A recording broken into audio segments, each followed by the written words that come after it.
আমাদের মারছে সুতার মোড়া গেছিলাম আমি ওই আমার পোলারে লইতে স্কুল থেকে এরপরে মোটর লোক আয়া আমি যাওয়ার টাইমে আয়া স্কুটি আটকে সেরা পিটা দিছে দলে দলে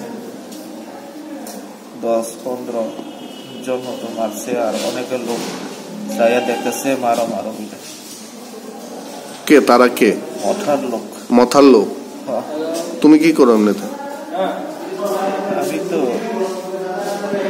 একজনের বিজেপি কার্যকর্তা। বিজেপি কার্যকর্তা? জনজাতির অফিস সেক্রেটারি। কি নাম তোমার? রতন দেববর্মা। তারা চিনতে পারছো না কারা মারধর করছো তোমার উপরে? চিনি। তাদের বিরুদ্ধে থানাতে কেস করবানি? করবো, আমি করবো, এফআইআর করবো। মথার লোক মারছে কোনখানে? সুতারমোড়া।